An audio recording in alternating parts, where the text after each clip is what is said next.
The stage is empty, the lights are off, and somewhere deep in a hidden, eco-friendly office, surrounded by stacks of documents from the World Economic Forum, Mark Carney is quietly reflecting on what just happened. Why? Because everything he worked so hard to build, his political image, his carefully managed public persona, his network of international supporters, has just taken a massive hit from a powerful legal decision. That's right, a Canadian federal judge's, a real one with years of legal experience, has just opened the door on a case many thought would never be touched. And what came out wasn't just a few mix-ups or some lost paperwork.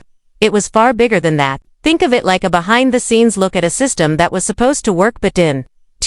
The recent federal election in 2025 was already a tense one. Pierre Poilievre was quickly gaining momentum, drawing large crowds everywhere he went. Supporters showed up in numbers so huge, even the police had to step in to manage traffic. Poll after poll showed his numbers rising. Meanwhile, the Liberal Party was struggling. Their supporters were holding on to Justin Trudeau's legacy, hoping it would be enough to carry them through. Then, out of the blue, a surprise announcement: Mark Carney had won the election. That's right, the former banker, known more for his technical talk than any real public appeal, was suddenly declared Prime Minister. For many Canadians, it didn't feel right. The news raised a lot of questions. People weren't just confused, they were suspicious. Before we go further, let me ask you for one small thing. If you're enjoying this kind of honest, in-depth reporting, please hit that like button and subscribe to our channel.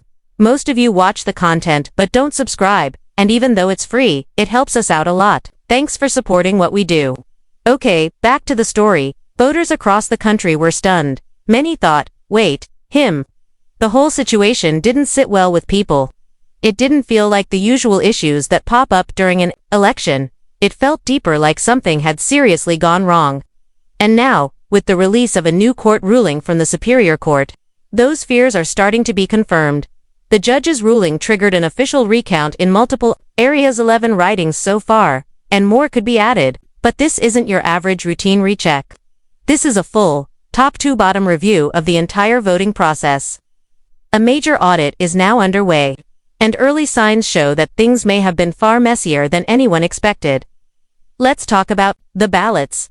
Some votes were tossed out due to errors like incorrect postal codes. Others weren't just mishandled, they were completely missing, gone, as if they had never existed. In some areas, the number of votes separating candidates was so tiny, it was almost laughable. To put it simply, this wasn't an election run with care. It was run like a last-minute scramble, and Canadians are now seeing the consequences. This scandal isn't just about mistakes, it's about accountability.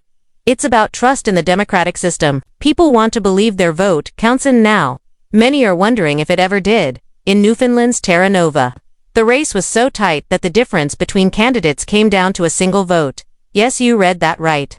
One vote decided who would represent the area. It was so close, you'd think someone sneezed during the count and accidentally chose a government. And yet, here we are. Mark Carney, who was never elected, somehow ended up leading the Liberal Party and the country through this mess. He was supposed to bring stability and restore confidence. Instead, we're seeing one of the most chaotic elections in modern Canadian history, one where regular people are questioning whether their vote actually mattered. Let's walk through some of the biggest surprises. In Windsor-Tecumseh, the Liberals thought they had the win. Their team celebrated early, believing they had secured a 77-vote lead. But after a recount, the seat went to the Conservatives by 4 votes. That wasn't just a small change, it was a complete reversal. Next up, East Halton Hills. During early voting, there was a sudden, unexplained spike in Liberal ballots. No change in population. No increase in voter turnout. Just a strange jump in support that left people scratching their heads. Even those who usually don't question elections were left wondering what exactly happened here. Now let's talk about Vancouver South. The Liberals were declared the winners by 56 votes. But there was a big issue: the number of ballots didn't match the number of actual voters. This wasn't just a clerical error. It raised real concerns.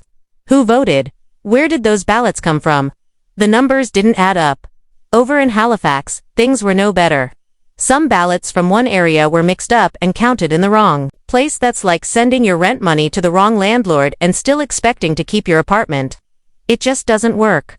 And yet, that's how serious mistakes were made in this election. In Quebec, one riding flipped because of something as small as a postal code. Yes, not because of a debate, not because of new policies, and not because the people changed their minds, but because of a technical error with a mailing address. That was enough to tip the result. This entire election feels like it was managed by a mix of clipboard-carrying bureaucrats and tech interns on vacation. No one seems to know who's really in charge or if anyone's in charge at all, and standing in the middle of it all, Mark Carney. He's the same man who was brought in as the expert to turn things around after the Trudeau era. He came with years of experience in banking and global finance. He spoke at high-level forums in Europe, rubbed shoulders with world leaders, and had a reputation for being smart and reliable. But here's the problem. He's never been elected, not once. And now, even in his own riding in Montreal, the vote count has caused such confusion that a judge had to step in and launch a full investigation. What started as a campaign based on integrity and stability has now become a legal mess. People are asking real questions. If the man in charge can't even secure a clean result in his own district, how can he manage the country? Let's talk about how ballots were handled, because it wasn't pretty. Some were counted after legal deadlines. Others had issues with early voting. There were problems with how ballots were delivered, how they were tracked, and how they were stored. At this point, people are wondering if Elections Canada used proper ballot boxes or just grabbed some containers off the shelf at Canadian Tire. And here's where it gets worse. Some ballots were turned in without any voter ID.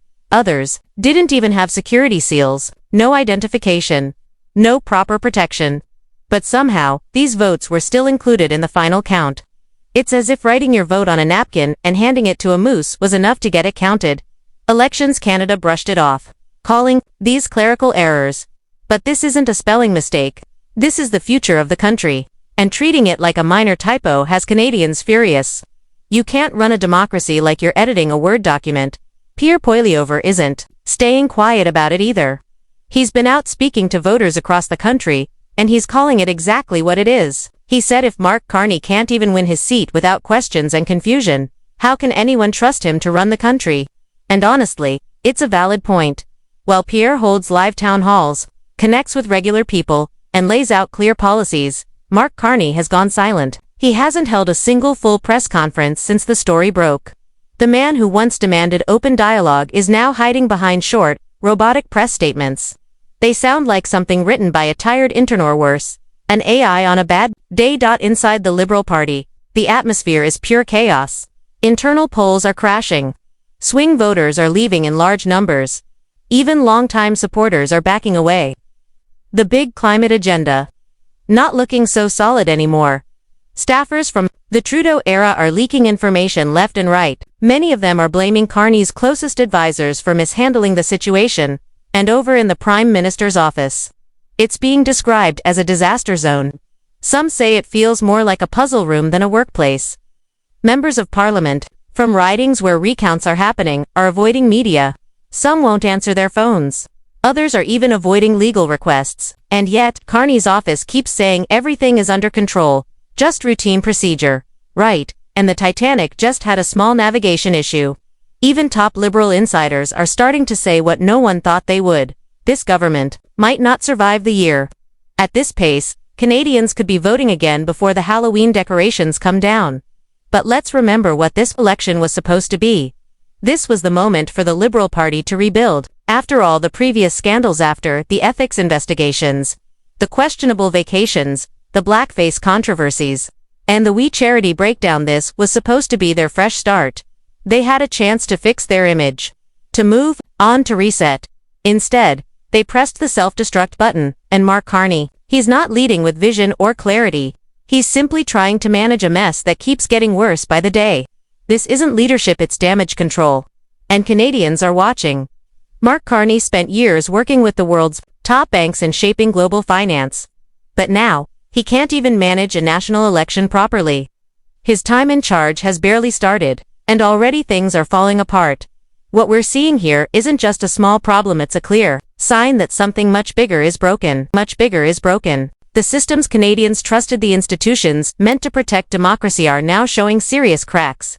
They're bloated, slow, and in some cases, simply not working. And the person now leading this broken system, someone who was never elected, Mark Carney didn't run a strong campaign. He didn't earn his spot through public support. He was handed power. And now, because of recounts and legal reviews, his claim to leadership is slipping before it ever had a chance to stick. This is what happens when political parties choose leaders based on image, not merit, when they push someone forward because of titles and status instead of experience and connection to the people. When strategy and messaging are valued more than real leadership. Carney wasn't voted in. He was placed there. And Canadians are now demanding proof that this was done fairly, legally, and with respect for every single voter. Meanwhile, it's Pierre Poilievre, who continues to lead by example. He didn't rely on media hype.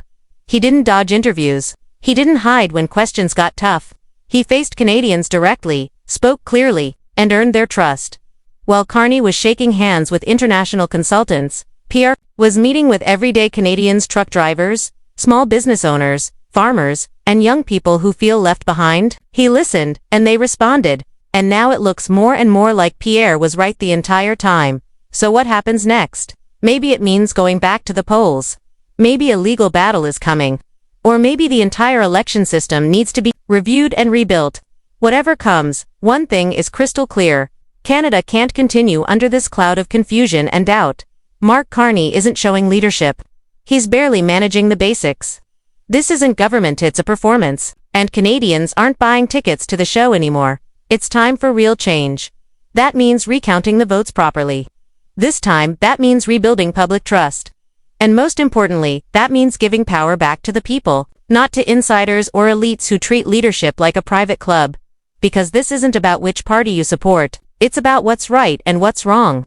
And Canadians are tired of being on the wrong side of the deal. If this video helped you understand what's really going on, don't just keep it to yourself. Hit the subscribe button. Share it with someone who still thinks clerical errors are a good enough reason for a national mess. We're not just watching history, we're part of it. This is a movement. One that's growing every day. A movement that can't be dismissed by bureaucrats or filtered by spin. The revolution might not be televised, but it will be recounted. See you in the next video.